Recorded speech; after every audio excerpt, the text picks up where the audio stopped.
Well, good morning and welcome to Doppler'S Gear Garage. How you doing? I'm Doug.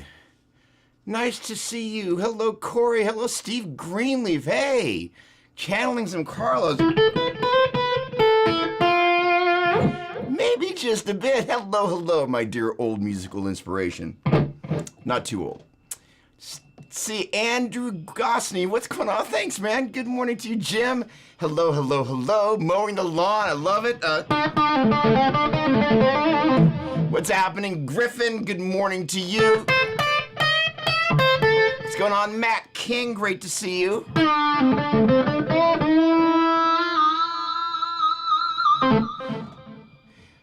Ron Martin, hello. Thank you so much.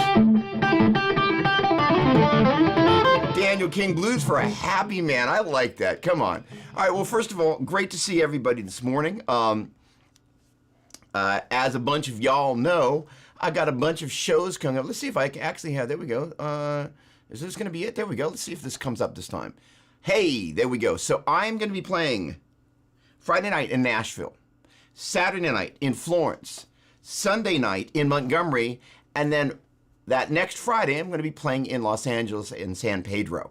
That San Pedro show is going to be the first headlining show for the Doug Doppler Trio. So if you're in the Los Angeles area or know of someone in the Los Angeles area, we're going to be playing at Alva's Showroom. So do me a favor, in addition to all the other shows, where I have the benefit of playing with Larry Mitchell, and on the Friday night coming up, I'm going to be playing with Lance Lopez. But as the first kind of headlining show, we want people to show up. It's kind of importante. In any case, all these other shows are no less important, but just saying. All right, now.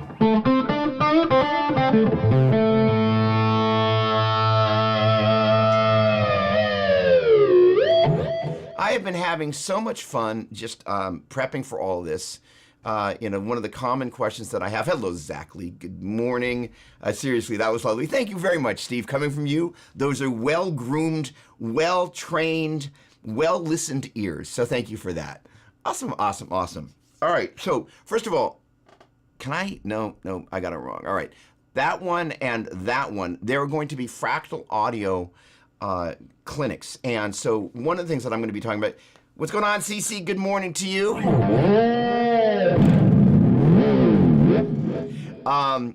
And one of my favorite things, Stephen, hello. Thanks for all the lovely messages, by the way. Sensational Saturday, looking forward to Swagger. Thank you so much. Me too.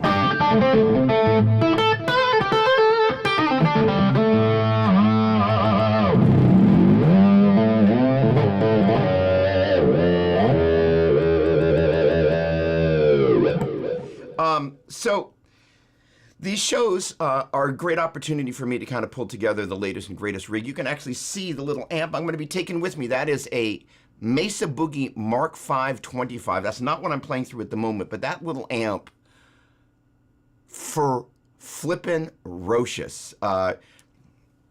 Rick Harrison as an RH Custom Guitars. Good morning to you, my dear friend. I have one of Rick's guitars over here. It is an absolute beauty. Some of you might have seen me playing it. It's a T-style guitar, and when we get around to making this vocal album kind of come to life, that's on two of the most important, dare I say, commercially viable tracks. That guitar is the sound of those. So, Rick, good morning. Great to see you, as always. Rick is going to be at, what's the name of that guitar show in Southern California that's coming up that my buddy Bruce is putting on? Hang on a second. Yeah, I tell you what, do me a favor, Rick. Fly that up in the comments there. It's going to be at the Anaheim, the Honda Center in Anaheim, and I can't flip and remember the name. But hey, Misha, what's going on? I look forward to seeing you in Fort Lauderdale for little John Petrucci. Guitar Camp. Not that has anything to do with the Petrucci Guitar Camp. Melissa Doppler, hello, my dearest. Captain Scarlet, hello. Okay, so now that I've done the salutations, these particular group of shows, I'm going to be using this Mark V 25, and the amazing thing is that is going to be the coolest fly rig ever because I'm literally going to take that with me on the plane. I'm kind of fearless. I check my guitars because I've got reasonably good cases, and I'm kind of fearless. I've only had one headstock broken, and the guitar actually did sound better afterwards, so I'm just going to take my chances and fly this puppy. But I've flown dozens of times and literally only had one break. And I was coming back from Canada. I think they thought it was like a hockey puck or something. In any case, nothing against our Canadian brethren. So the thing about these shows is one, I'm going to be incorporating, this is kind of the larger kind of Axe Effects rig, and you're actually not hearing the Mark V 25 at the moment. What you're hearing, let's see if I can do this without breaking anything. There we go. Hold on, hang on. Let me get back to the right scene. There we go. This right here, and it's kind of, hold on, come on, there we go. This right here, this little magic little box, this is the Eddie drive. Sorry, the Eddie boost drive. So this is my buddy Eddie Haddad, and they've come out with the Eddie boost drive. And this little pedal, here's the sound of the, this is the high-powered twins kind of behind the,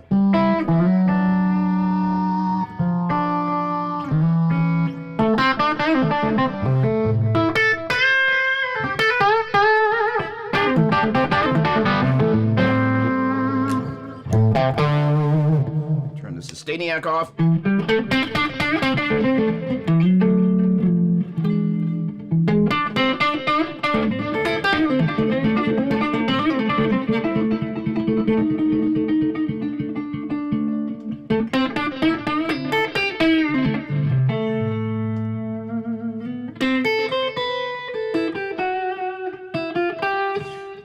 old pedal has been really kind of an answer to prayer in that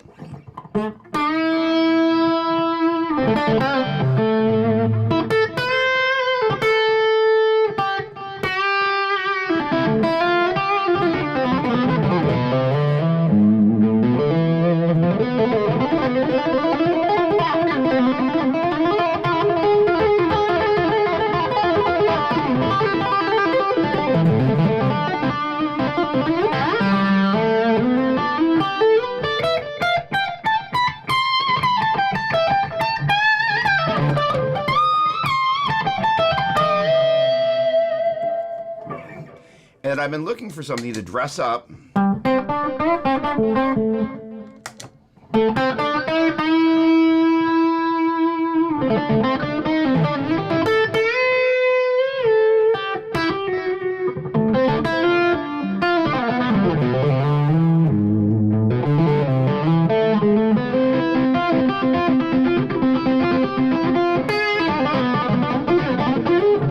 That basic sound, and it is my favorite drive pedal of all time. So you can find out more about that at messiahguitars.com. But this thing is just flipping, knocking my socks off. And, you know, the great Larry Mitchell, oh, right to the heart. Larry, I did throw up a little love there, the Larry Mitchell thing. So hang on a second. I got to give a giant shout out to Larry Mitchell. There we go. Come on.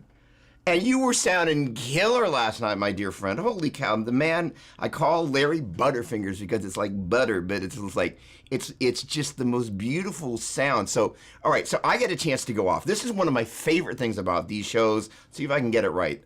No.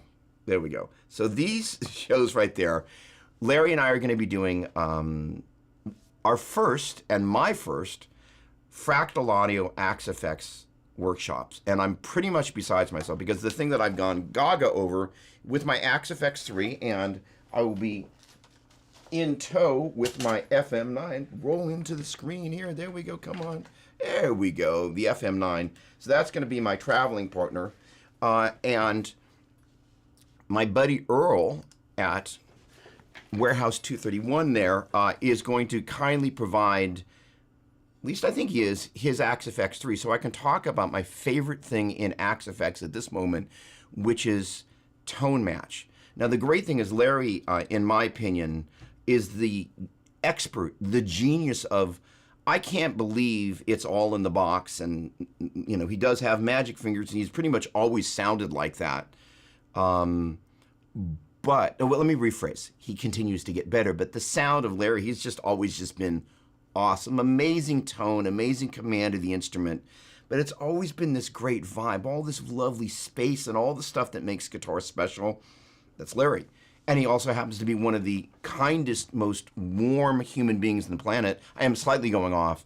But he's also been a guy in this particular moment that has been responsible more than anybody else for opening door after door after door for me. And I can't imagine how different my life would be right now if it weren't for everything that Larry's done. I'm so thankful and so grateful. And just wow. So I get a chance to watch Larry unpack his in-the-box secrets. And my kind of jam is utilizing the fractal. In this particular case, in this round trip thing, I've been basically working on all the recorded tracks with the basics as opposed to the demos, the actual basic tracks from the studio, preparing them for my band's rehearsals this next week. So I've gone through primarily with the Eddie Drive and that tone match of these two high-powered twins, and laying rhythm guitar parts and laying the melody guitar parts and laying solos, just kind of going through and actually kind of, if you will, demoing the songs, but with the real tracks, which has been an invaluable tool for me. I want to share a couple of little hacks, and I'll be talking about this in this workshop. But the thing is that, or the workshops, I should say. Oh, also, sorry, I didn't give a shout out to my other buddies that are on here. Hang on. So first of all, Friday night, Larry and I are going to be joined by the amazing Lance Lopez. Holy cow, this guy can play the blues. And on a Gibson. If you haven't heard Lance play, just go onto YouTube. Not right now, but just go hear him. And then we're going to be joined by my dear friend, our dear friend, Jamie Lamb, who is also the promoter of the show on Saturday night in Florence, which is right across the river from Muscle Shoals. So we can call it Muscle Shoals, but it's just, can't wait.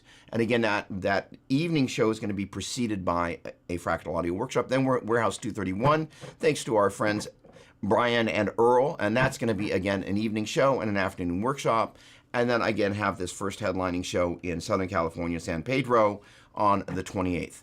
So the point being is that the rig that I'm taking is going to be a hybrid rig. I'm a hybrid rig kind of guy. Larry is a much braver soul than I, because he's like, hey, whatever PA I'm going to plug into, I sound great. Because Larry always sounds great. For me, I'm still kind of like, there's enough about what I do that I don't trust what I'm going to get in monitors. I don't trust what's going to happen front of house. And I do trust this little boogie amp, which is just unbelievable. So talking about how I use the fractal stuff in the framework of a larger rig, talk about how I'm using the tone match in the framework of a round trip studio solution where I'm capturing it for sounds for using on the album. I'm utilizing this lovely little boost drive.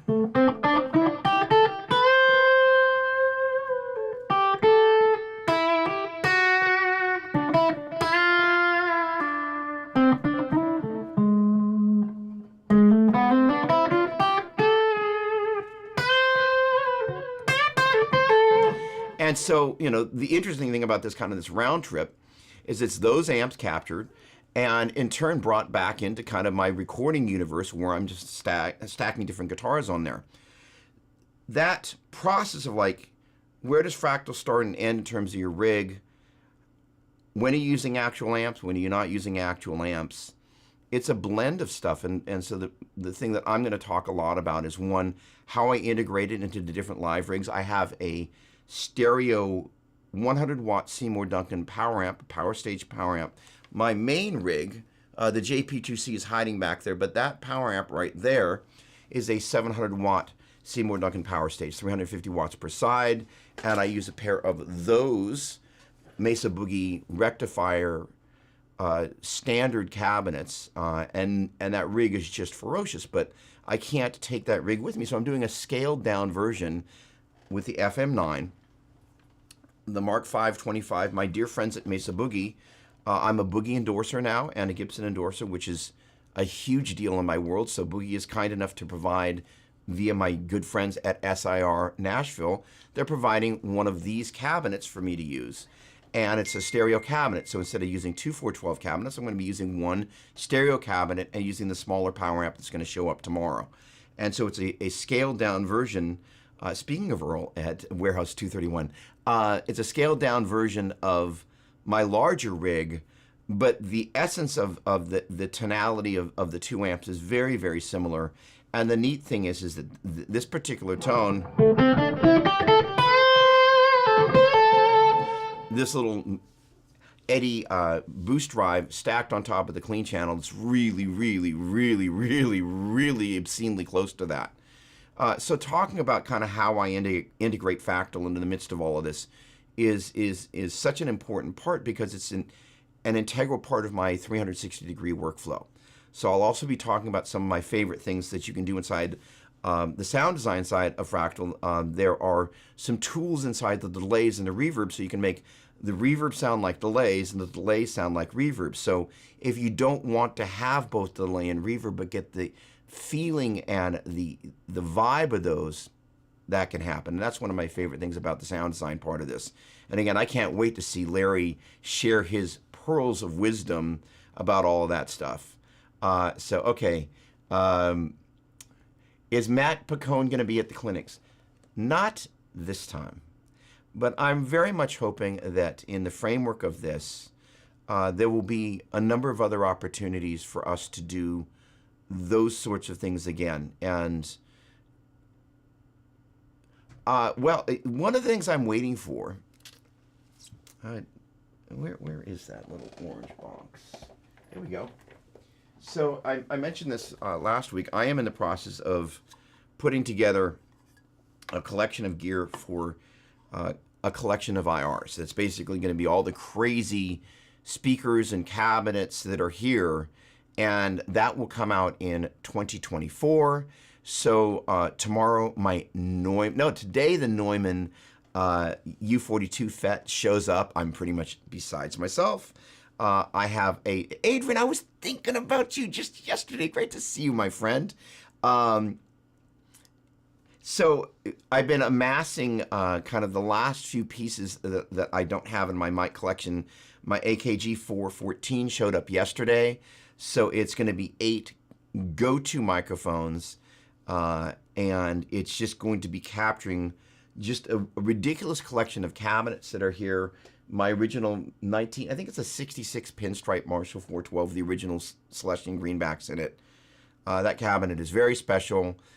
This guy right here, right there, Bandmaster Reverb with a matching 212 cabinet. Larry, I love 4D. I love you, my friend. You have been such a ray of light and encouragement. I'll stop shortly, but just like, I'm so thankful.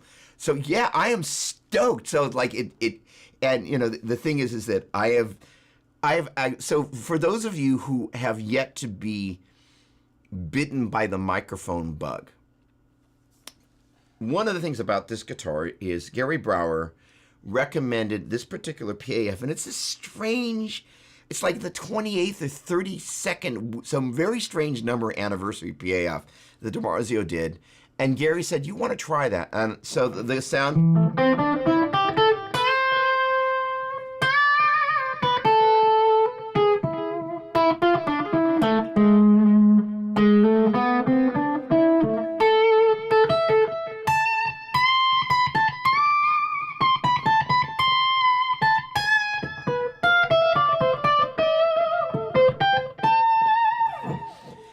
It's the sound of this guitar, and I'm just like, holy cow.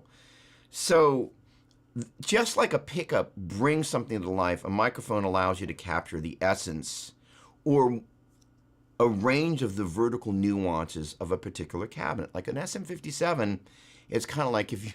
One of the things I love about Larry, he takes the best photos, and he does these black and white photos that always have this wonderful rich texture and do a great job of capturing the moment. And a microphone captures the moment with a particular filter. Anything you put in your signal chain is going to do something to change the tone. With the exception of the Millennium Media HV37, the preamp that I'm going to be using for the captures of the raw guitars, we go to do the reamping for the recording process. And one of the neat things about doing the IR captures that precede the release of the tone match presets that I'm going to create around the amps that are here. And the great thing is they will be based on my own IRs because, you know, I know how I like to do what I do, and I know the sound of my cabinets. And so being able to use my cabinets versus somebody else's cabinets, being able to set the amps the way that I want to set them, and then kind of marry all that stuff and then press the magic button and presto, you've got that, is a big deal.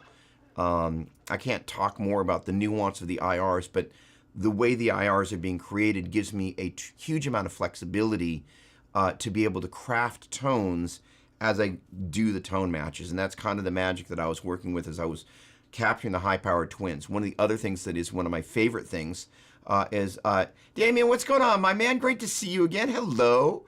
Bay Area brothers, there we go. So yes, I have visited the Mesa plant, and I love it up there. Great to see you, my friend. That's a great photo. No surprise. We are flying to Nashville. Good morning to you, Mr. Lucchese. Tony, I hope you're doing great. And again, Doug, if I missed you, hello, my friend. Great to see you. As always, legend. So the interesting thing about this whole boogie thing, there's a guy there, and I won't reveal his name because I don't want to. I would, but it's sometimes better to not. But this guy has become my new best friend. He's setting me up with the cabinet for this little tour. I'm going to be teaching at John Petrucci's Guitar Camp in early August, and they're sending a pair of the Boogie 212 rectifier horizontal cabinets, which I may just end up turning on, and I'll just have to take a listen. But basically, they're also sending a JP2C down there for me, and I'm just like, I really have to say, I've never had anybody take the quality care of me as an artist that Mesa Boogie is. I am just floored. So, all that to say, I am so thankful. Randy Smith grew up about a half block from me. The first Mesa Boogie was designed in the back of the teaching studio where I used to study with Joe Satriani. There is so much history and emotion around all of this. I can barely contain myself. So acoustic guitar players. So my buddy Captain Scarlet is saying, hey, he's moving. This is going to be tiny by the time I bring it up. Moving to a new church in a few weeks. Acoustic guitar, Helix patches for Fishman, Power Bridge, piezo. Absolutely. Go visit the Worship Tutorial guys. They have the most amazing collection. And by the way, even if you don't play at church, if you're looking for a ridiculous, amazing, you got a piezo, you got a guitar, you want it to sound like a bazillion other amazing acoustic guitars, the Worship Tutorial guys are your dudes. Damien, I love that. Great hearing you talk shop. Nothing like Bay Area musicians. Hello. Can't wait to see you rip it up. Thank you so much, man. Pleasure is mine. All right. I had some questions now that I'm kind of done geeking out on all of this stuff because people are kind enough to send this through. I've talked about this. I've talked about mics. Actually, I didn't finish the last thing on the microphones. They're like a pickup, and that it's a filter of the sound. So each one of these mics has its own unique way that it treats the sound. Classic combination is a Shure SM57 and a Royer 121. The 121 gathers body, the 57 captures the essence of kind of the transients in particular. They can be a little bright when placed in the wrong location. Those two mics together work really well. That's all I'm going to say about that for right now. Okay, so thanks again to all the people that send these questions in. This, I think, and I've lost track of who said this one. There we go. Come on. Get over on the right screen, Mr. Mouse. Why do you not want to be on the right screen? There you go. There we go. All right. Have I ever regretted trading or selling something? So that's funny. That amp right over there is a Bogner that I sold to a buddy of mine, and I have regretted selling that amp. So I reached out to him because I was like, hey, I'm getting ready to do these captures. And first of all, that cabinet is the tightest, most punctual. I know that sounds like a strange word to use, but it just shows up at just the right amount of time. Some speakers and tones are super, super fast. Others are slow in terms of the way the note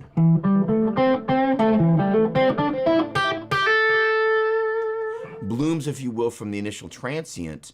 That cabinet is that perfect balance of like hit you in the solar plexus, but still warm.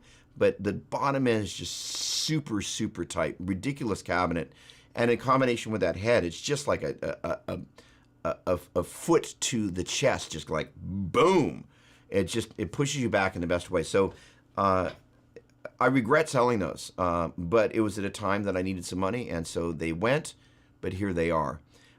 Not in this room, but I have an RE150 Space Echo and an original green EP1, both of which I sold when kind of the digital thing really kind of became a thing. And I bought them back from the guy that I sold them to. And so most of my regrets, I've been able to outwork. Yes, Zach, the Bogners are just insane. Oh, thank you. So, Damon, let's see how tiny this is.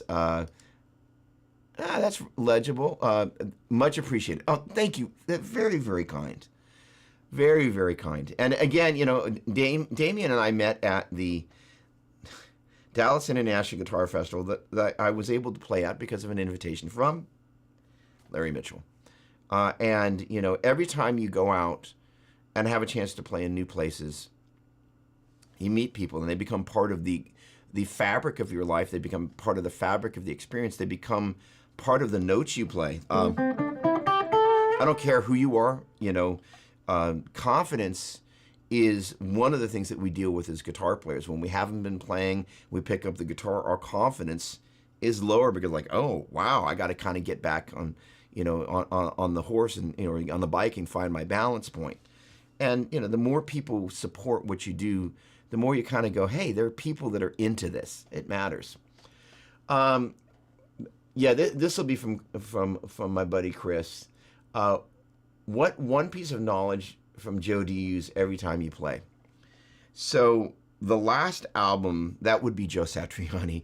The last album I put out was New Instrumental. That came out in, I think, 2004. So it's been a long minute. I'm going to come back to the comments here. I'm going to try and do the Focus Fox today. Let's see how I do. So in an email or a call or something, Joe just said, I might have said this here before, you just got to show up. That was not in any ways subtle. He was like, get off your butt, get back out there, and make some music. It's kind of like, you're disappointing me a little bit, It was said with very few words, but had a lot of layers to it. And I didn't want to make a record until I felt I had something to say. The other thing is I really felt I needed to find some way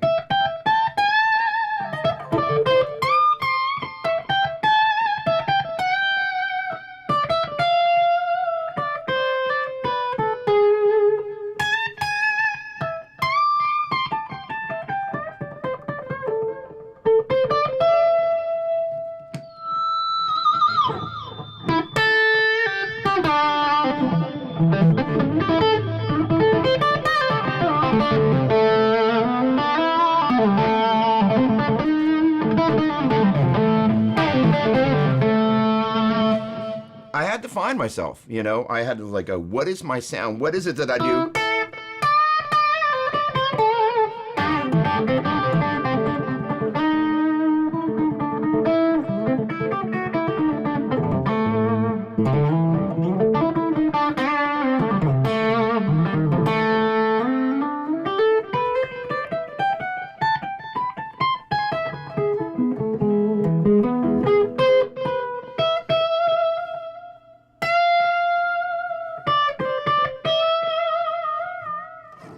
That would hopefully move people, that was like, hey, you know what?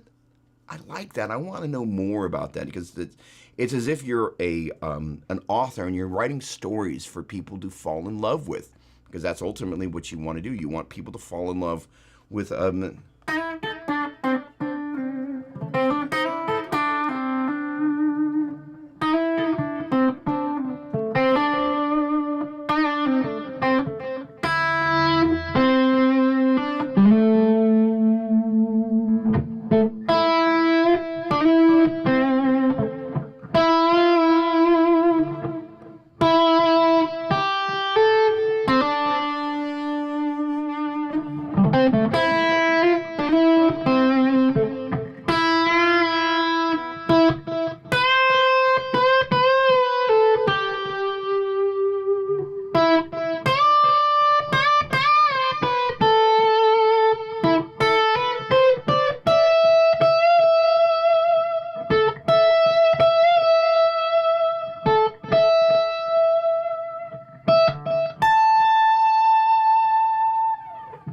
it's a story, right? There's kind of like you go to the Locks and Three Bears, you're walking through the woods, And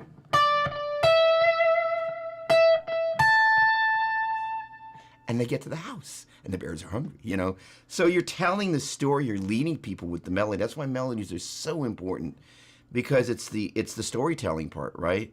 And the great thing about the guitar, in particular instrumental music, is because we don't have to use words. There is an...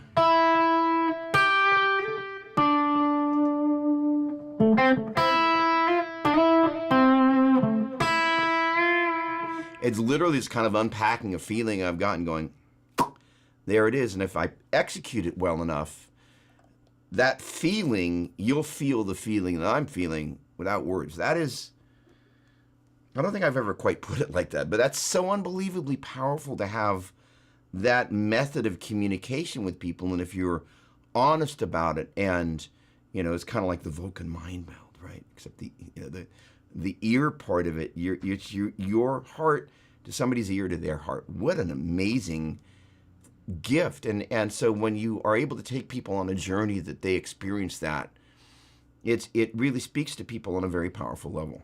So that's what I signed up for. Oh, awesome, Damien. Dude, I totally feel that. I've been away from my playing, in desperate need to get back on stage and playing. Joe's advice just hit me. Thanks again, bro. With pleasure. You gotta show up. And that, it is that thing. You just gotta show up. I just love that. Corey made a comment. Okay. So Zach, hey, so the interesting thing is that last week I was talking about this, the Line 6. I may not do the DT50, but there is, for all the DT50 lovers out there, I have 3 DT50 half stacks that I will be making a wet, dry, wet, and other, but is really going to be using those amps to make a wet, dry, wet rig around Helix. I'm not going to use the HD500. I've still got one, but the point being is that there's a methodology called L6 Link that enables you to send all this great information between the different amps, tell them to switch topography. The DT series amps are ridiculous. Reinhard Wagner designed, and the power amp modeling will chase, as well as the preamp the power amp configuration and the preamp configuration will chase the model of whatever you're doing inside a modeler. If you're doing that, traditionally, if you're using a modeler with it, you would get rid of the power amp, turn off the, there are different ways to do it, but you would, short version is, thinking out loud, you could use, just like I'm using the Fractal stuff, actually use the actual DT series amps to tell the story of the show. Matter of fact, that's how I need to do it. Use all the preamp stuff that it's doing, all the power amp stuff that it's doing, and only use Helix for doing the effects. Originally, the way I used to use the DT series amp with the HD500 was I would basically run into the power amp in and then configure the power amp how I wanted to. But thank you for that. Yes, all right. So, gosh darn it. That was Joe Satriani, yeah. Okay. Does Mesa need any type of boost to get my tone? So this, here's the, and this isn't the boogie, but Eddie Drive.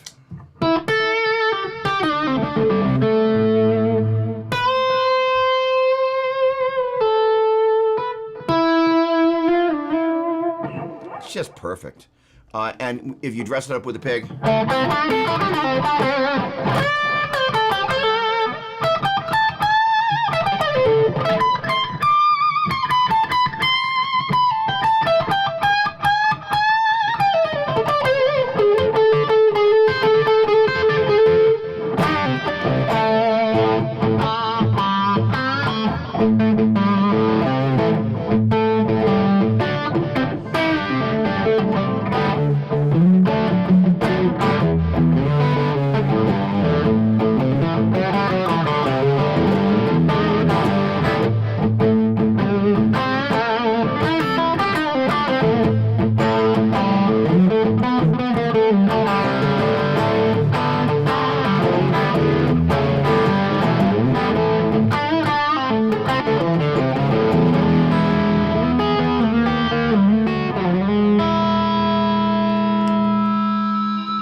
Like, holy cow.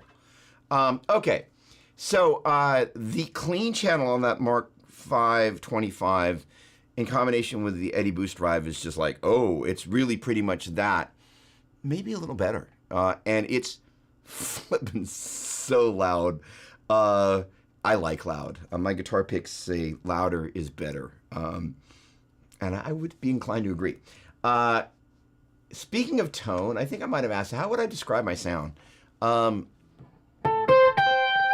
I like an open sound. That is to say, it doesn't feel all compressed and too. So the Sustainiac, Sustainiac phase.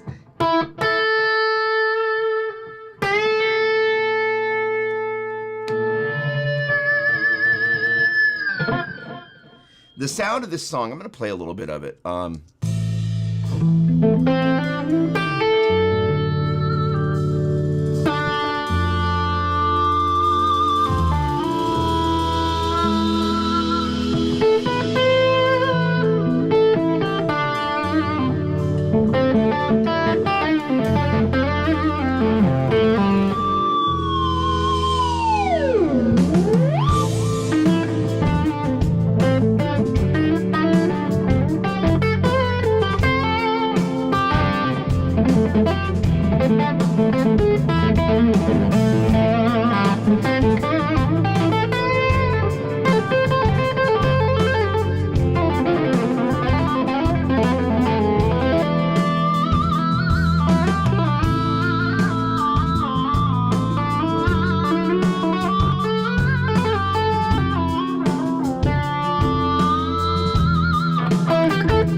Open.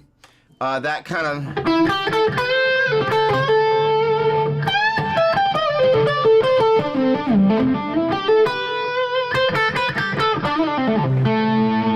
And honestly, it's a little Dumble inspired, you know. But the thing is that Dumble's amp started off.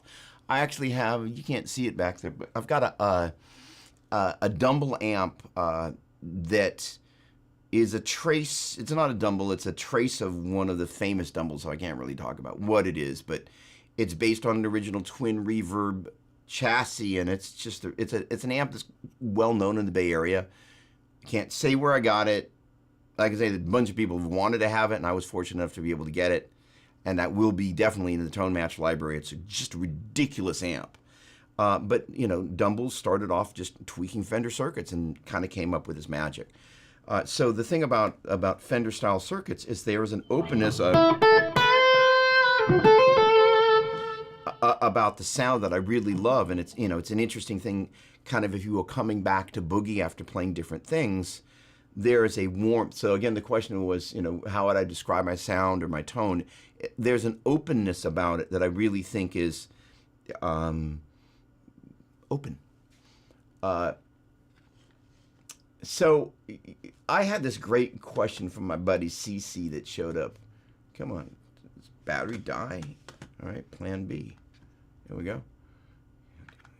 When in doubt, have a second mouse. Any tips on for recording a short audition video? I think I've made every mistake tonight, but I'm sure there's some I've not even aware I made. So Cece was kind enough to send that question through, and I think the audition process is one, as we begin to. Oh, thanks, Damien. What's going on, my man? Loud is definitely good. Thanks, Matt. Oh, sorry, the backing track was a little low. Sorry. Gosh darn it. Oops. A little feedback. Hey, there we go.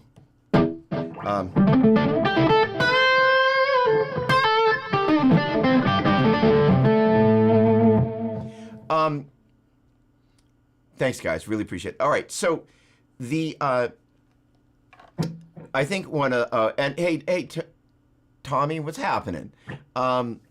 One of the things about no matter what you do, when you walk into a situation, whether it's a jam, whether it's, sitting in, which is like a jam, but that's a little different. When you're sitting in with somebody, you're coming into their world. The preparation is a bouquet of respect. When you go to audition for a band, the same sort of thing is you really want to put your best feet forward. That means there's always a story that comes to mind. There was a band called The Storm, and that was Ross Valerie, bass player formerly of Journey, Prairie Prince, drummer from The Tubes, Kevin Chalfant, who was a singer, kind of a very Steve Perry kind of like singer, hence why all the Journey kind of vibe around that band. And then,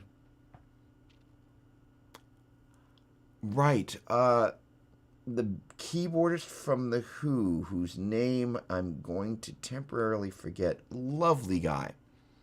So Ross Valerie gave me a cassette tape, and he said, I think there were 4 or 5 songs on there. He said, learn these 3 songs. And I show up at the audition. He said, so you learned all the songs, right? And I was like, well, of course I did. So it was a pop quiz. I already knew. He said learn, 3 of the 5 or whatever it was. What that really meant is like, make sure you know those 3. But I'm going to test you and make sure that you learned all the songs. So the guy that really wants the gig knows all the songs. So I showed up. I knew the material. We were playing. And in the midst of all of this, I kind of came into this melody that I just kind of came up with on the spot because I was prepared. I'd spent a lot of time learning the songs, spent a lot of time learning all the guitar parts, all the things that I needed to do prepared. So 1, study the music. Make sure you know the forms. Make sure, and this is one of the things, I keep talking about this, but we're doing some stuff hopefully to add to this. Been hanging out virtually with my buddy, at least I think he's my buddy. I don't think he thinks I'm his buddy, but he's a lovely guy, Justin Krug, Kirk Hammett's tech for 25 years. And one of the things that he was talking about, and you'll hear this interview because it's going to come out sooner than later, where he's talking about basically what he's doing is he's doing all of Kirk's changes when Kirk's on stage. So any sound that Kirk has that's changing tones from rhythm to lead, clean to dirty, whatever, Justin's pressing that button. And so Justin was talking about he'll just listen to the music and just have it on. So it's what we would refer to in traditional guitar circles as passive listening versus active listening. All right. Where's that hit happening? What's going on there? So you really kind of get that into your heart and in your bones, if you will. So when you play it, you kind of play it out of musical memory, not mental memory. But there are times that we don't have the opportunity to do that. Got another story, which I'll get to in a minute. But again, so the idea of going, okay, let me listen to the song. Let me listen to it very critically. Make notes of what the arrangement are. I have a tendency to make a simple, stupid chart. I for intro, V1 for verse 1, PC1 for pre-chorus 1, CH1, RI, reintro, V2, PC2, CH2, BR, solo. That one doesn't get an abbreviation. PC3, CH3, outro. Boom. So I can look at that kind of top to bottom because I find that when I write it from left to right, my mind processes it better when it's on a big piece of paper and I can just go top to bottom and see it like that. I don't know. Maybe it's because I'm not a traditional music notation person, but the thing is, when I want to go left to right, I'm going to think about notes that I might make in music notation, and I can put those next to those letters if I need to. If there's a particular hit, I'll make some little chicken scratch music notation so I can tell if somebody needs to be on the and of 2, there will be little music notation so I can look at that chart. I can look at the form. I can see little notes. I'm like, got this. Instantly tells me what I need to know. And if I've done my pre-production well, I can look at that chart. You know, another great story is Angeline, bass player, that I have the privilege of working with, my favorite bass player in the world. During rehearsal, she's sitting there in a chair. Before rehearsal and before we started, you know, I should say, we didn't actually do rehearsals for the sessions. She came in, charts, boom. She asked me to create music -1 of the demos where I muted the bass track. I gave her versions with my bass parts and versions without. I think I talked about this last week. She asked, you know, for creative license to take any of the things that she liked about what I was doing, use them, and toss out the things that she felt she could do a better job with. Asked. All that care to do the best job possible. And then when the moment came, the lights and cameras turned on, all of a sudden she's up out of the chair, and all of a sudden I'm like, oh, I get it, you're a rock star. And it's kind of one of my favorite things, actually, this song, you know. That was the first song we cut in the studio. And I did something kind of stupid, so this is a classic, what you should never do. I kind of ran out of production time, and much of the stuff of the songs that I'd worked on, I knew what I was going to play and where. This particular one, we got into the studio, and I kind of had to fly by the seat of my pants for the video. So we recorded the basic tracks, but I'm replacing everything except for a couple of things from the early demos.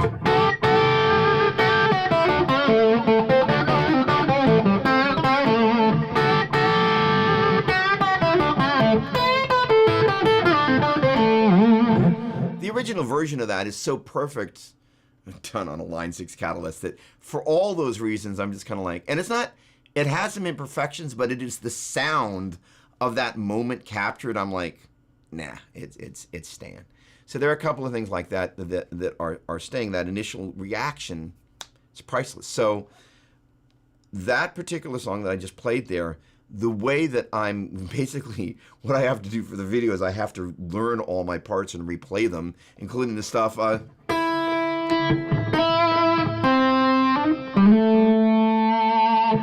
including the way the Sustainiac comes on if you bring the volume down a little bit. It's slower to react, so I've got to match all of that stuff. But the beauty of it is that informed me about how I was going to play that song. There are times that if you rely on your talent, there are things that you can only do because of your talent. Good, bad, or in between. And there are times that some magic happens. In that moment in the studio when you see this video, I'm going to be naughty. Hang on a second. I think I've got it. Hang on a second. I'm gonna play it. You're going to hear... you're actually going to hear the song kind of coming together in real time. I will end up replaying the parts. But let me see if I can pull this up. Because this is kind of me failing my own audition. And so one of my big takeaways was like, I can never let that happen again like that. But there were a couple of wins that I was able to walk away with. And it really informed me. Where are you? Summer Nights Renders... Swagger video. Okay. Give me a moment. I'm going to need to change something up. Let's see if I can do this. Give me a moment. Sorry, this will take just a moment, but hopefully worth it. Just one sec. I'm going to switch modes that I'm in, and it'll take just a second for me to find the video. So I should... Oh, 3 people just left. Okay, hang on a second. I'm going to ignore that. Hang on. We're there. We're there. Okay, here we go. Choose file. There we go. Oh, it's going to let me do this here. Okay, great. All right. Good, good, good, good, good, good, good, good. Good, good, good, good, good, good, good, good. So the neat thing about this is that this is, and that is Swagger Video. Okay, alphabetized. And I'm probably going to let you hear this whole thing because it's really, I don't know, I just am way. So this is what I'm looking for. There we go. Not looking for pre-production bounces. There we go. Okay, there it is. And almost there. Renders. There we go.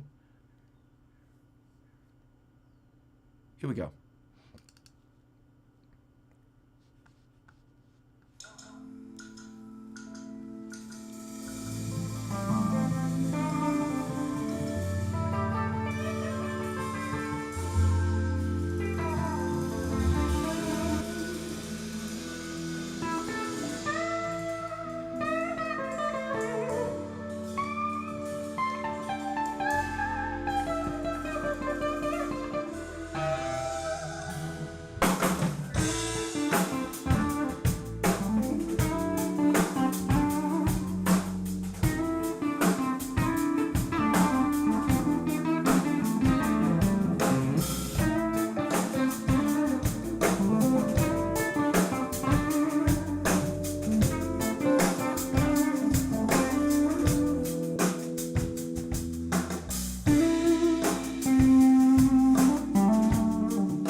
Oh, hang on. Let me get the right frame here. Hang on. Come on. A-cam.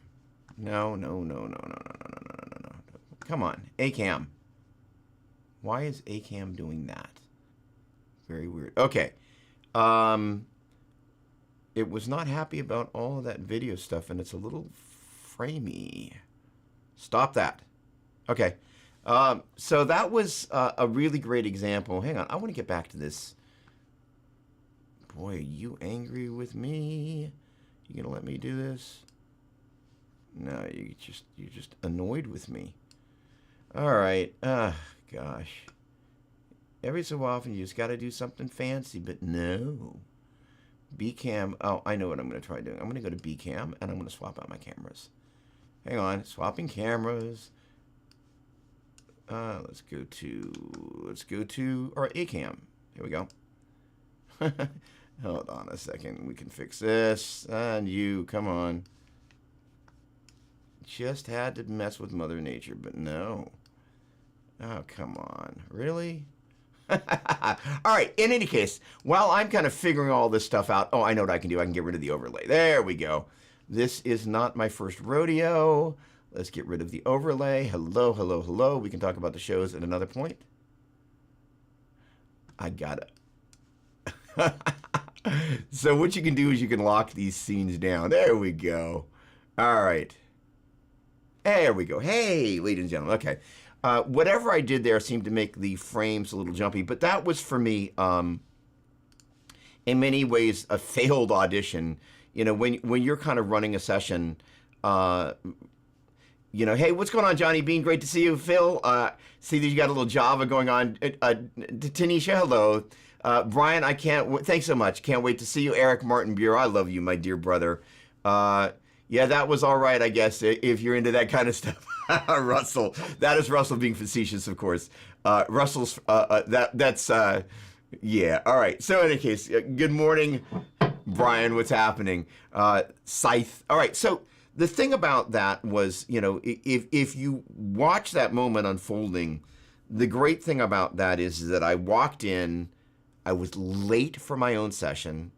I was doing a bunch of prep because we shot 3 videos in one day. That was the first thing we shot, and all of a sudden I look over and you know, there, all of a sudden, the person that's been sitting there dutifully with the charts, just kind of reading their way through everything, and then, you know, really knew the material, but also had the charts just totally prepared.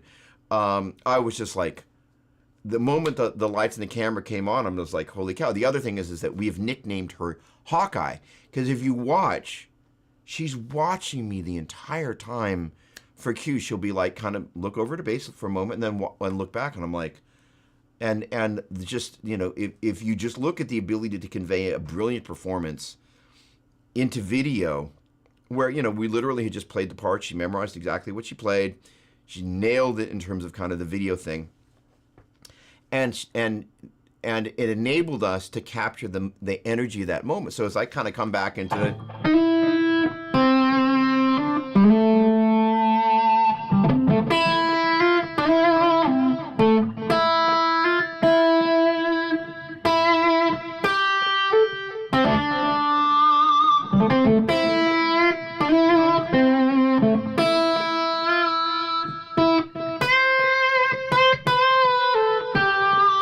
So I'm imitating the way I played it in that moment, because that informed me. Something happened in that moment.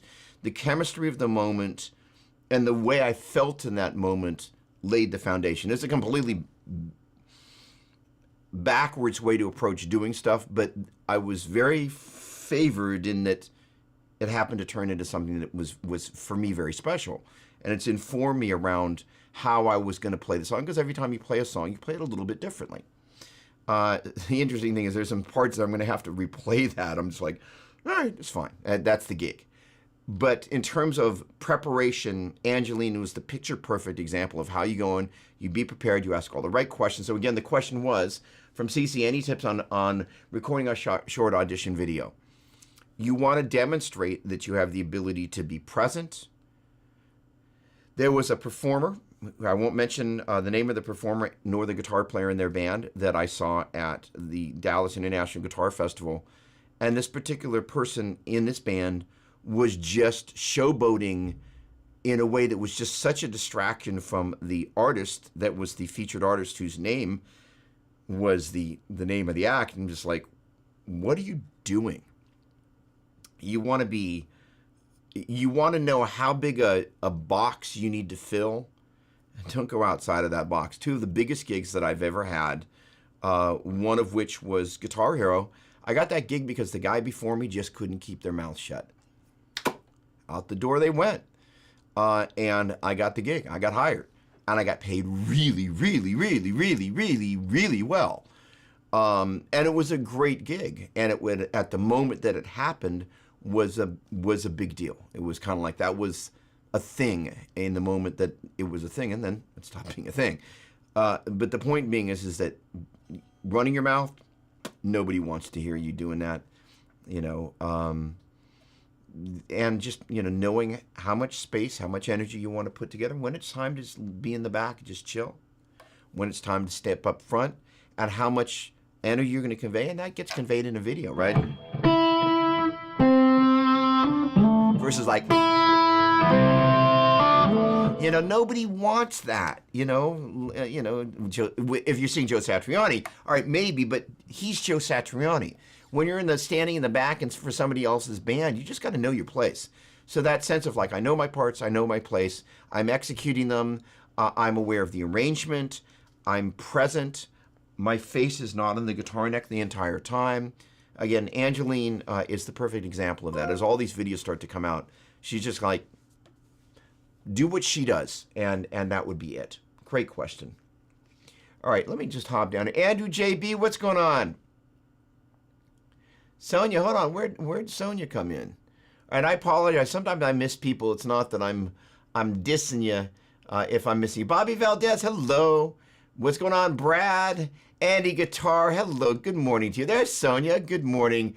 Just checking in briefly. Always a pleasure and appreciate it. David, what's happening? Just joined. Which tuning and string gauges are we hearing today? Great question. So one of my favorite topics, strings. So a little bit earlier, I talked about the choice of the pickups being a filter. These strings on this guitar are 9 through 42s.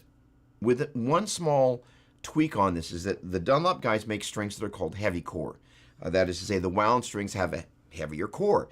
And the end result is that the string is just a little bit stiffer, which means that if you go to...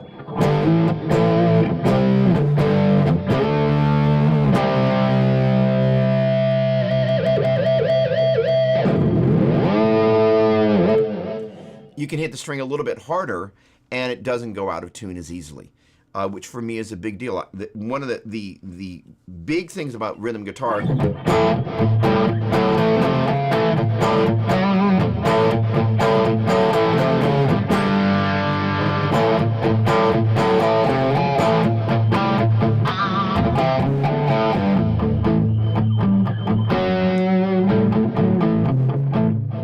Let me get rid of this little bit of business here.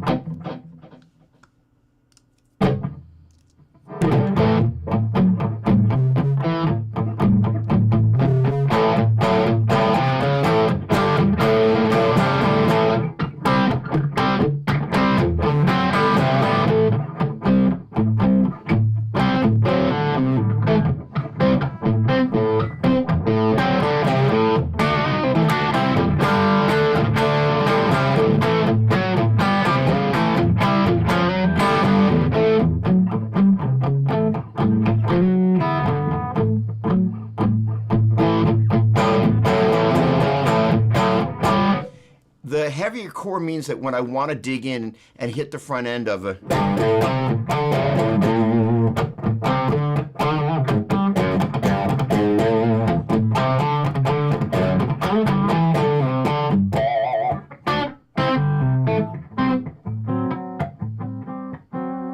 if I lighten up or dig in, the string's not as inclined to go out of tune. So, you know, one of the neat things was, and this is kind of the intention about certain things that I'm doing playing-wise, with the Dunlop guys had a meeting, and they were like, we keep getting these requests for these 9 through 42 heavy core strings. And I was like, guilty as charged. It's exactly what you want to have happening, because it's the string set that everybody, in my opinion, who likes to have that command of their rhythm guitar work,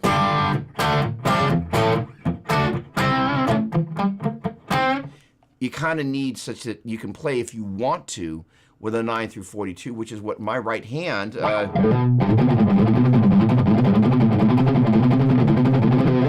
That thickness of that 42 on the bottom is a big deal to me. So that's why I've kind of fallen in love with these strings. The other thing about it.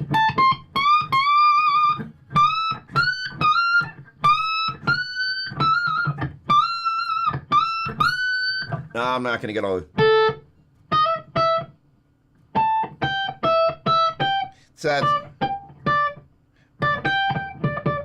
yeah, that's a perfect fourth bend.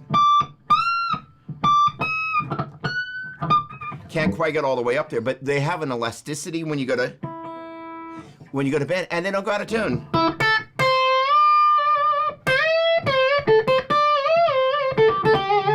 And there's and like I said, elasticity is the word. You can feel the string just give in a slinky kind of way, not an Ernie Ball super slinky, but you can just kind of feel like it just has this little extra bit of give so it doesn't break. When you get it to a bent note, it's the most wonderful thing, and it feels so good because certain strings, I won't mention any names, when you bend them, when you go for, you go beyond that whole step or minor third bend, you really kind of begin to feel it kind of tear at your fingers. And if I'm not careful, I bend it. Like if you look at my fingertips, yeah, you can see that bulbous growth right there. That's callus. There you go. And right now it's covered with stuff. That is to say the strings but like, my fingertips, I have a pretty significant, let's see if you can see them side by side. Not really. Significant callousing on those fingertips. So what happens though, if I'm playing a whole bunch and I am bending and overbending too much, I can begin to rip the skin from the edge of the cuticle back. And trust me, that is an uncomfortable sensation that you feel every time you bend. Especially it happens when you're practicing a lot for whatever, which means you're practicing as opposed to actually doing the performance side, which means that it's a serious thing. So all that to say, the strings are super important. Every string has its own unique sound, and they have their own feel. And the Dunlop strings are not super, super bright. I'm finding that, especially as I'm layering guitars, I'm digging not using tones that are quite as bright as I might have otherwise, because I'm especially aware of trying to create lanes where things are going to sit in the recording. It's one of the important things about being able to go through these different tracks and kind of figure out, where am I going to sit with Zorro? No, this isn't the track to do it with, and I'm not going to go there. But the thing is really listen to his parts and then figuring out how I'm going to sit against them is kind of a big deal to me. So in any case, all right. Russell, I love you, dude. You know that. Okay. Damien, have a great day. Johnny Bean, again, always a pleasure. Philip, I love that picture of you on the balcony. Brian, I can't wait to see you, my friend. Thanks so much for the kind words. There we go. Awesome. Nice to see some cross chat in there. There we go. There we go. Thanks, guys. Okay. Awesome. Hello, hello. Nice to see the cross chat. That's so nice. Chris, I'm glad that was a help. I came in just, to those sessions barely getting all the things because there were just so many different things to pull together. And my biggest fail was I hadn't spent a lot of time playing the songs from top to bottom. That's actually really kind of the neat thing now as I'm going back and doing this. Yesterday I tracked rhythm guitars and melodies for 3 songs, kind of they're the demo version, but I did 3 songs in one day, and I'm like, that's definitely a personal record. And I'm doing these things where I track Larry Mitchell. Oh, here we go. Where I'll track 4 rhythm guitar parts. And let's see, I can talk about that a little bit because it's valuable.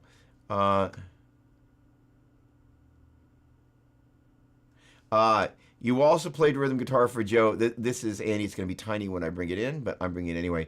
For Joe in Golden Gate Park, right? That also must have been a gain of experience in finding or knowing your place in a band. That was Danny Carmassi on drums from Heart, Randy Jackson, as in Randy Jackson on bass. I think Jeff Campitelli was playing keys and percussion, and Joe was playing guitar.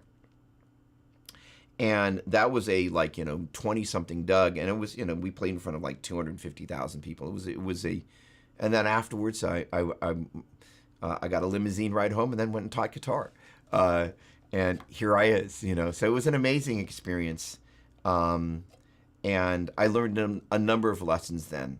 The getting a chance to sit in at Joe's guitar camps has been one of the most invaluable experiences, because it's the world's greatest guitar players, and when I say that, I really mean it's the world's greatest guitar players. Hang on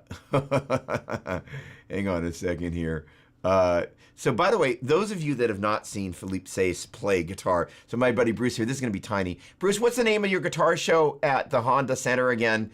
Thanks for filling me on Philippe Sace. I'm glad he's playing at there we go, the OC Vibe Guitar Festival. That is a week from 2 weeks from today at the Honda Center in Anaheim. Sorry you're going to miss me in San Pedro. You will be missed, man. You'll be setting up. That's what I figured, but I wanted to extend the invitation. So in any case, great guitar show. Philippe's going to be playing there. And so after maybe you come see my band on the Friday night, you can go to the OC Guitar Festival. And I'm pretty sure that RH Custom Guitars is going to be there. In fact, I know he is. And just a bunch of other great manufacturers, but in particular, Philippe Sace is going to be playing, and just a ridiculous guitar player, ridiculous tone. So the thing about sitting in at the Satriani guitar camps, Joe is extremely gracious, because I hands down am the least known person in that crew, but he always finds a way to get me to sit in. This last time, there's a video of it, but because I'm not playing a Gibson, I have not shared it. But this is actually a funny story. Awesome. Yeah, Bruce, get a chance to go by their booth. The guitar that's here of theirs is absolutely phenomenal. I'm tempted to go grab it, but I'm holstered in here. So for right now, that guitar will be getting plenty of attention. Brilliant guitars. They sound great, they play great, and they're gorgeous. And Rick is an amazing guy. So the thing is that it was opening night of the 2022 G4 experience, and I hadn't heard anything about sitting in, so I'm standing out just kind of watching everything. And my buddy Billy, who's kind of the camp master of ceremony, comes up and is like, "Did you get my text?" And I said, "No." I said, "Joe was wondering if you wanted to sit in." And I was like, "Oh, great." And and fortunately I had spent a little time warming up for the evening lesson, because there's a thing that happens when I'm in a long car ride. My hand and my body kind of go through this strange motion hypnosis thing, and it takes a minute to shake that off. And so one of the things I know about that situation, and there was this rented Marshall that sometimes they're great and sometimes they're not. And this one was not so great. No fault of the Dreamcatcher guys. It was, it was backlined. And so I knew that I could go to Mike and Joe's tech and say, hey, cool if I play Joe's guitar. Because I know if there's a rig and a guitar front of house that's going to be audible, it's going to be Joe's rig. And I also know Joe's guitars well enough that I think I'm going to take the inside track on this one. So amazingly enough, immediately before me is Mateus Asado. So you can see as I'm coming on the stage, Mateus Asado is kind of skipping off stage. It's very cute. And then it's Eric Gales. So I'm literally the guy playing right after Eric Gales. So that's one of those moments you just have to go, okay, I need to unplug my mind from the fact that I am actually playing immediately after Eric Gales. Because in my normal state of what in the world am I going to play after that guy? Which is, it's a reasonable question to ask. But I was like, you know what? I'm just going to go for it. And I just kind of went for it. And with Joe's setup and whatnot, it was just kind of, there was one bad note. But, in amidst a flurry of other notes, Joe would have heard it. But the point being, it was just kind of one of those opportunities to kind of go, okay, there's pretty much every famous guitar player that's, it was just a ridiculous collection of guys. And it was a great opportunity to just kind of go, okay, I can do this. And so the neat thing about those camps is kind of got me back up on stage, you know, once every 2 years. And that experience has been invaluable. And I'm so grateful for that. So been really cool. So there's a new guitar that's in the house I want to talk about, because I'm pretty excited about this. And I just got this back from Gary Brower. So I think it's going to be coming to the Orange County, I'm sorry, the San Pedro show. So this is my new, count 'em, ladies and gentlemen.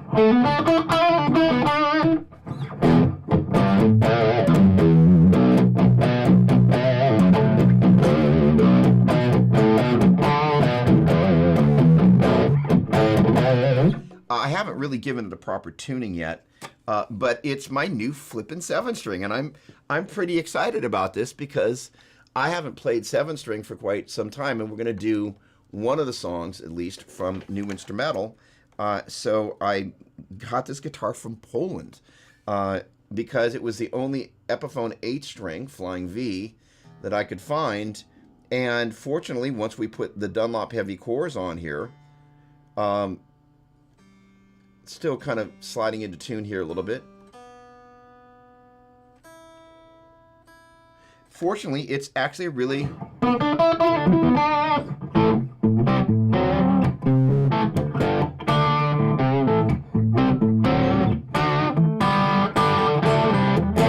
great sounding guitar. Again, I apologize if the tuning kind of wanders a little bit. It's still kind of, I haven't given it a proper stretch, and we got it yesterday.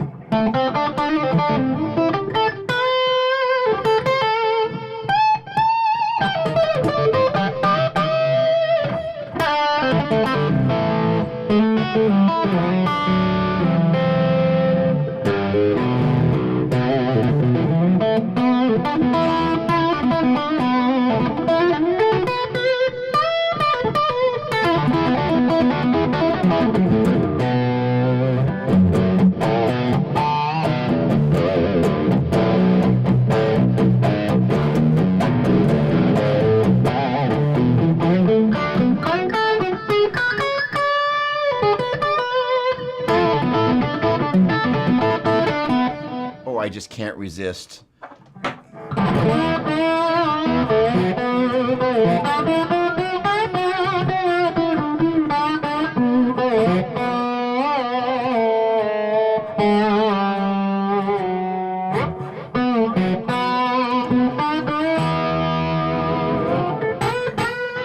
It's not going to allow me to do that with this tone back off.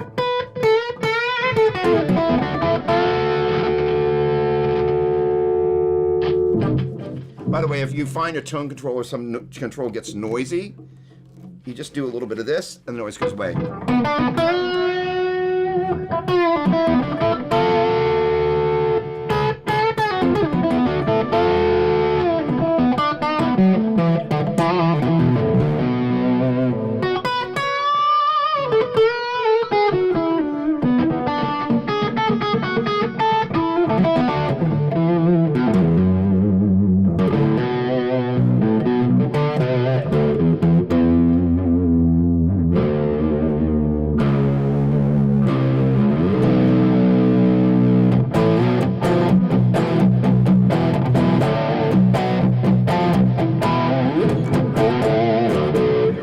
Kind of a cool deal, but does Sonia? No, neither do I. That's but it actually sounds. I hate to, this is not a slight. It sounds better than my Ibanez 7 strings.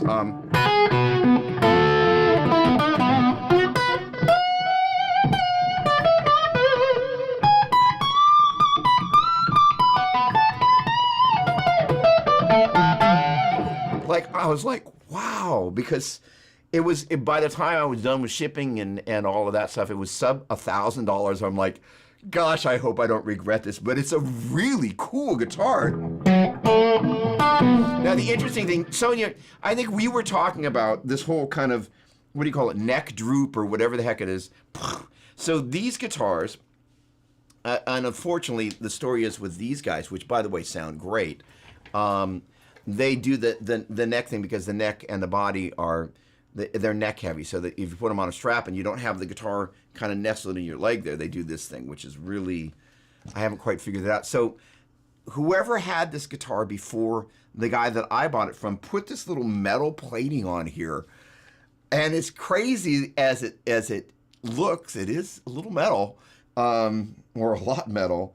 The cool thing about it is it actually makes it so the guitar is not top heavy, so you can actually put it on a strap. And Gary, there's the original strap button is there, but as I was picking this up from Gary, that is Gary Brower, I was like, hey, let's put a strap button here, which will help more with the weight because it'll make it inclined to sit more like that. So I am really, really digging this guitar, and.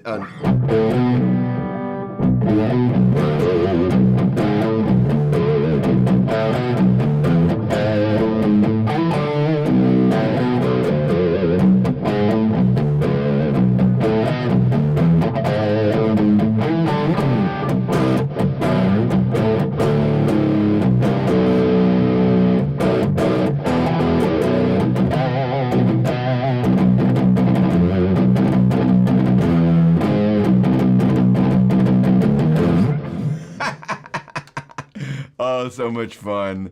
All right. Okay. There we go. All right. So in any case, do I have any more groovy questions? So there are, by the way, I've got a lesson that starts in, well, now 30 minutes. Set an alarm for 10:55.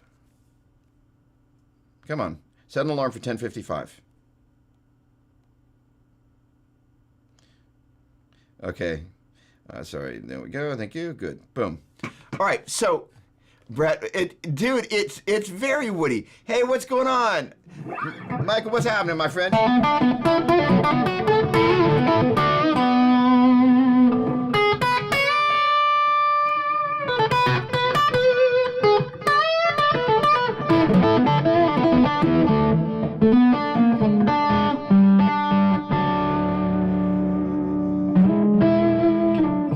You know,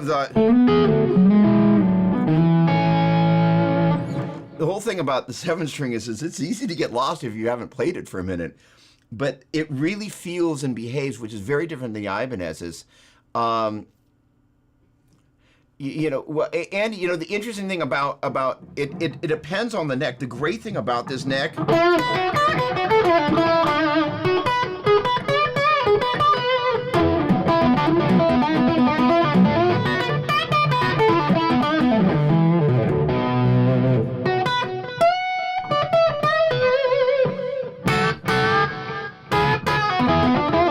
I'm in B.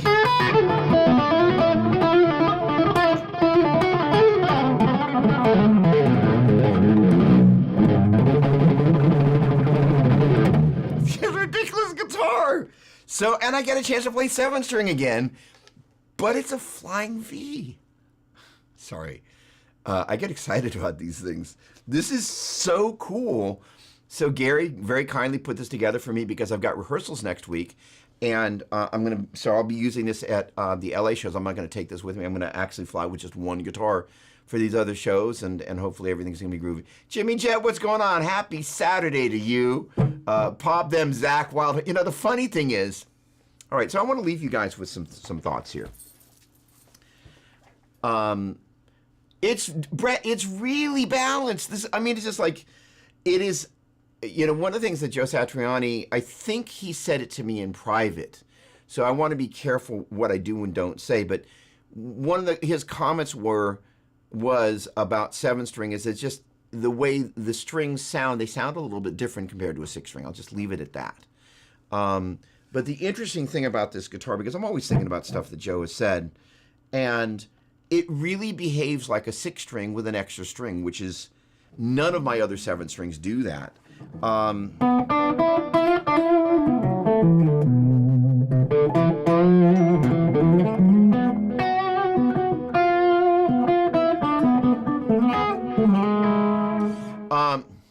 So I do have an 8-string that's here. It's in the case right now. What I love about it is actually using it. I don't know how this is going to sound.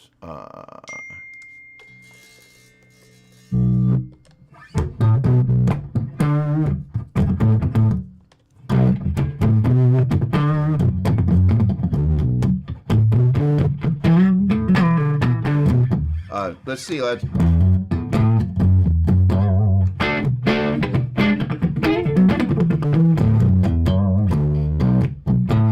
I haven't changed out the neck pickup yet. So this guy right here is a Tone Zone 7.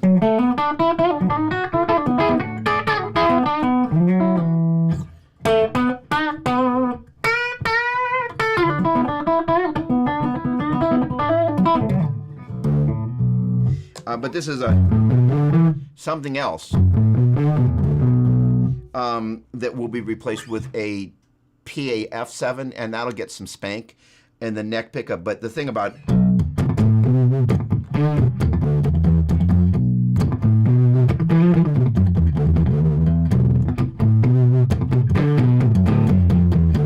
let's see what. Let me just try a little something here. Let me try an experiment. Let's do this. Let's go here. Where are my markers? Chapter. There we go.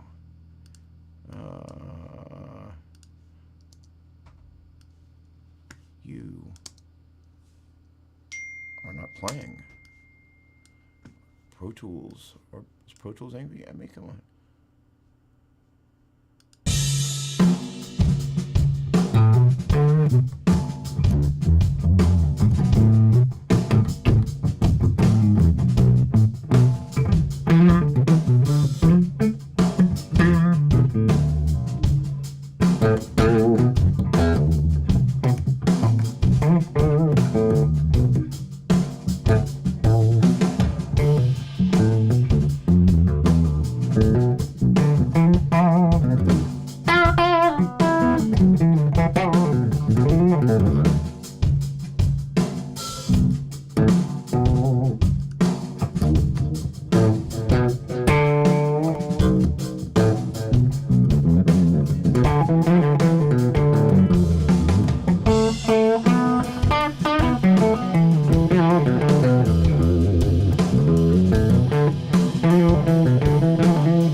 Nothing like a little self-indulgence there.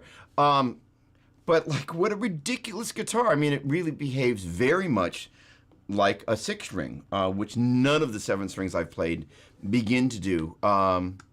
Uh, yeah, most 7 strings sound like a 7 string guitar versus a 6 string with an extra string, and that's just, this. It's just nuts. I am very, very, very happy about this. So, gosh darn it. All right.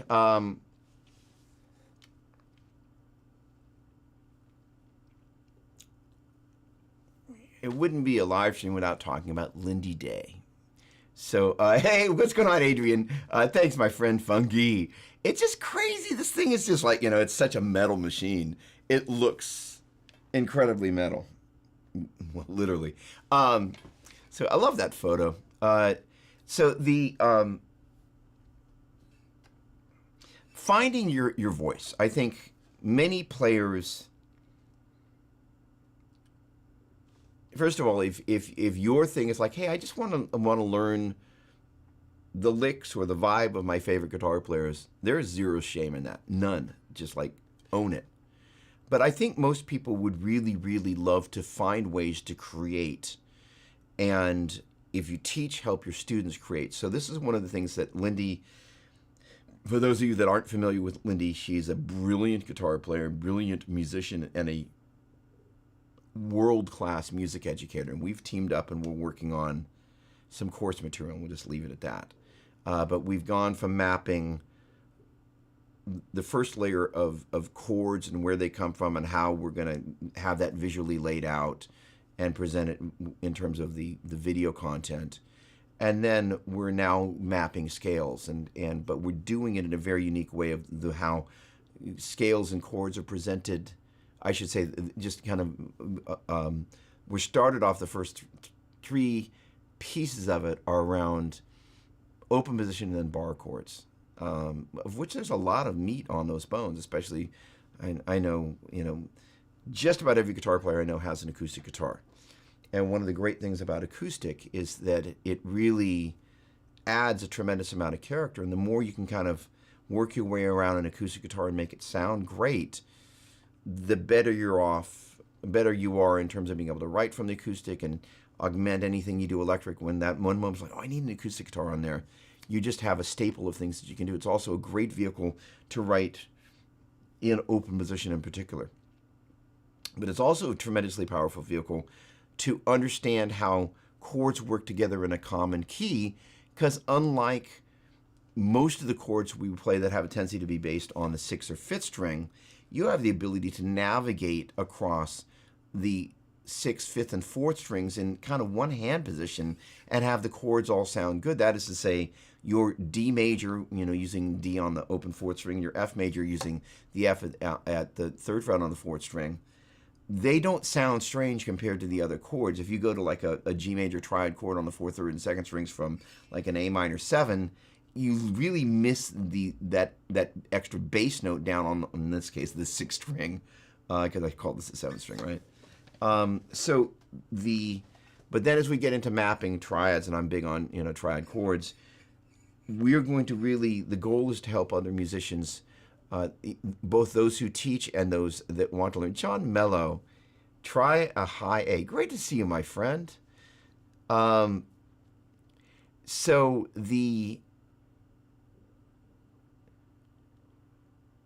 Interesting. I actually, I have to think about that. I really like the idea of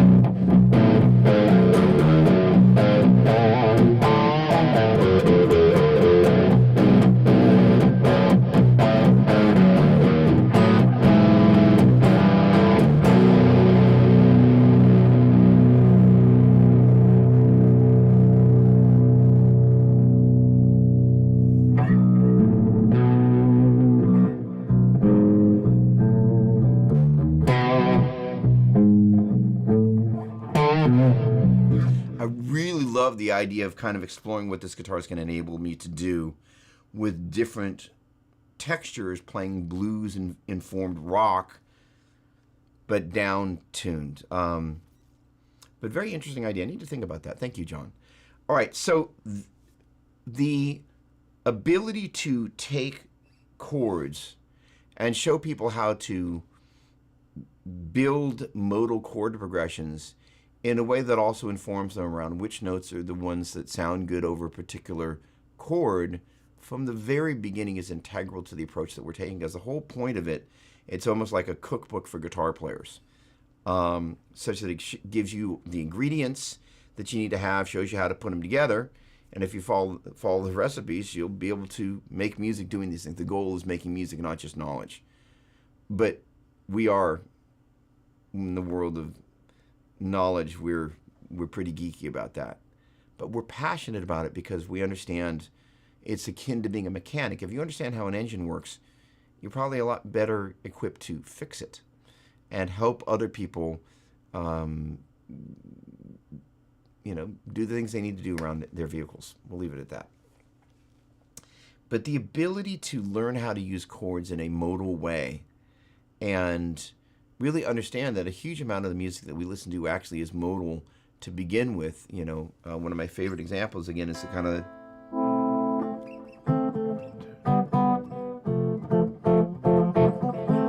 Stairway to Heaven. You got this minor chord with a major chord a whole step below it.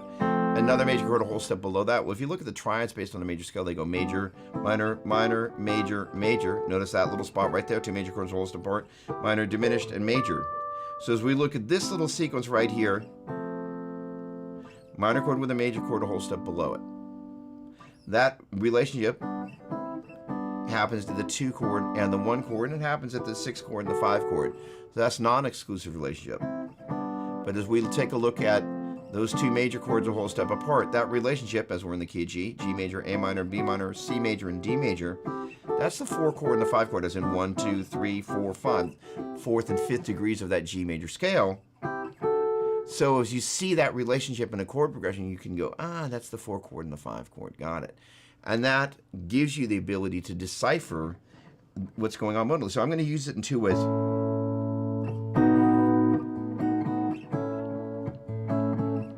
So I'm hitting the open A string. Sorry, I hit the natural 4.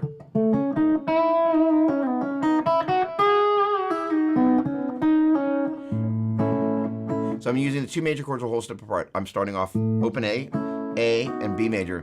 That means it's 4 and 5, and I'm using the open A string, so the weight of the 4 chord.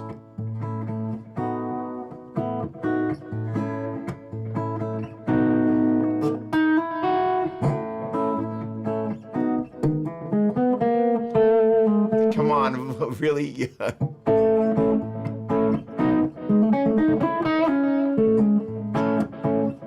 Now what I'm going to do,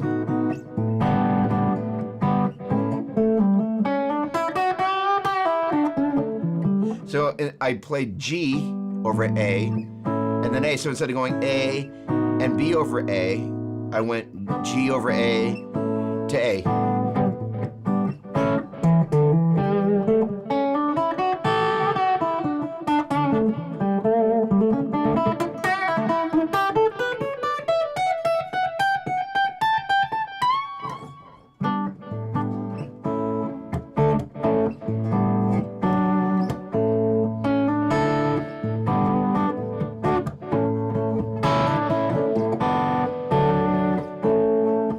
So immediately, by taking this relationship between the 4 chord and the 5 chord and choosing A in the bass, I create A Lydian and A Mixolydian.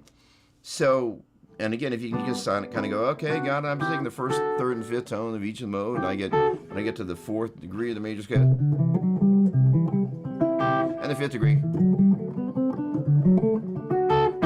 4 and 5, got it. All right, good. And we're putting the 4 over its own bass note, and the 5 over the 4 space note, if you will. Now we're putting the 4 over the 5 space note, and the 5 over the 5 bass note. Just a stupidly easy way to just kind of create instant mode progressions.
the modes, and off he goes.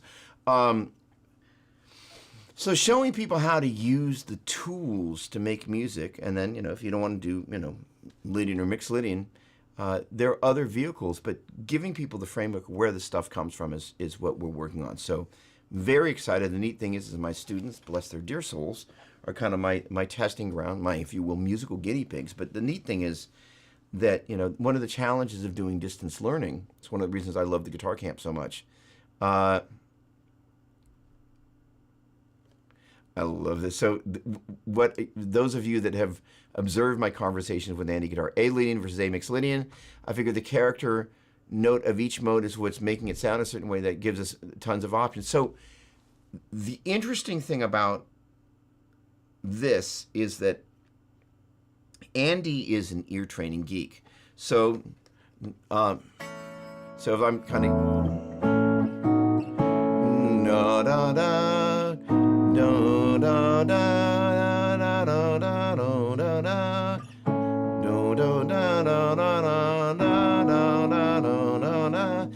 the A, C sharp, and E, and the B, D sharp, and F sharp are the notes that, as you play a melody,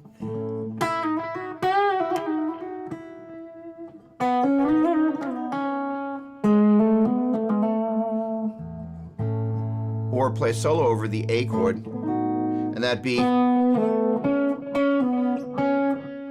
Sorry, that's gonna be a D sharp, F, right? That's E. So what I'm doing is I'm creating tension.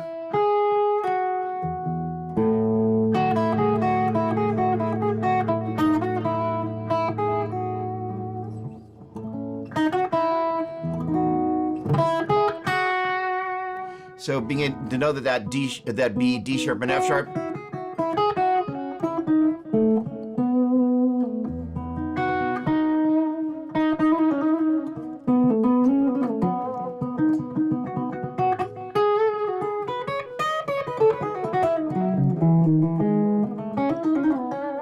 All right, and when using the character note in the chords or chord progression I meant is what gives us many options. The other thing is, so say for example this.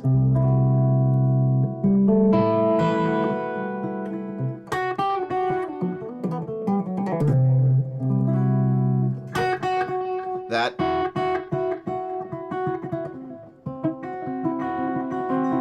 So that character note, that sharp 4, in combination with the natural 3, once you got it in there, and that natural 7.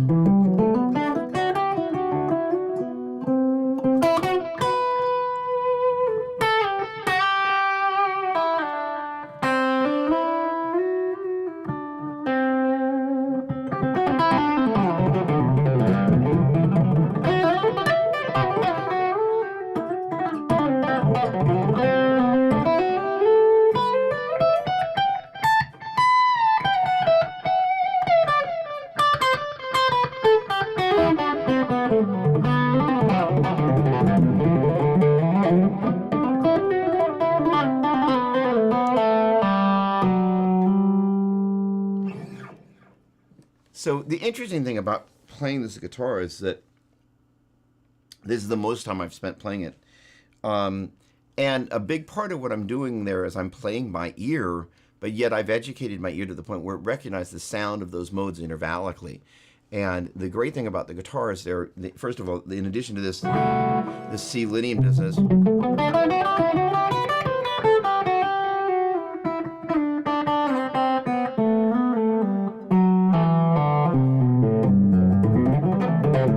the note's either going to be a half step.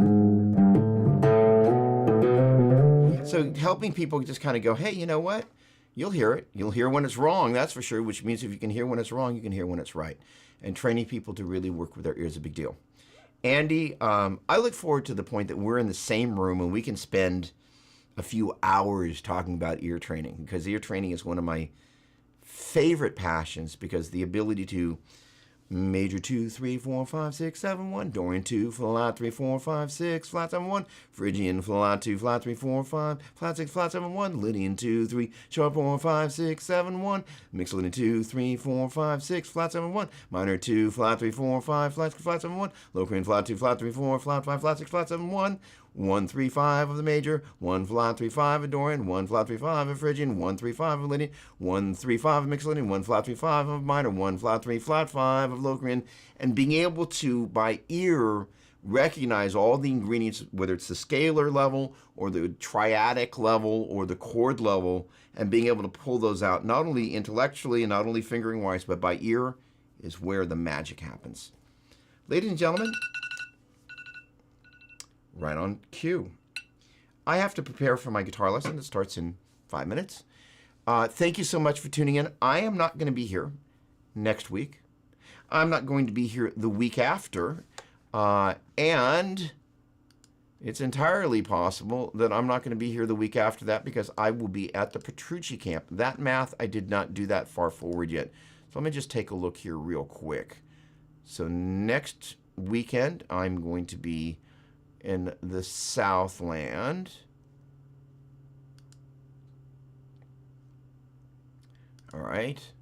Then the weekend after that, I am in Southern California. And the weekend after that, I will, in fact, be at the Petrucci camp. So I look forward to seeing y'all on, when is that date? Can I see that? There we go. On what I believe is going to be Saturday the 12th. In the meantime, make it a great one. I will miss you dearly. You guys have been so great and always are so great. And I'm so thankful and touched that I get a chance to spend my day with you. This is me having guitar fun with my guitar buddies, and that fills a social need in me that is so strong that I keep showing up, having the best time hanging out with y'all. So thank you for being my guitar buddies. It means a lot, and it is so fulfilling. So thank you so much. Make it a great one. Hope to see you at one of the shows. Those shows. What shows are we talking about? We're talking about, hold on.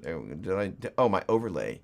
Get your overlay going. We're talking about these shows right here. No. That's not that. Here we go. Those shows right there. Friday night, Nashville. Saturday night, Florence, Alabama. Obviously, Nashville, Tennessee. Sunday night, Montgomery, Alabama. And then Friday the 28th, first Doppler, Doug Doppler trio. Somebody pointed out, was it Brian? DDT. In any case, that's going to be Friday the 28th in Los Angeles. San Pedro at Alvis Showroom. If you have any friends that are in Los Angeles area, do me a favor, let them know. Spreading the word is always greatly appreciated. Also, we've got some posts up on my social media. If you want to share those, that would be great.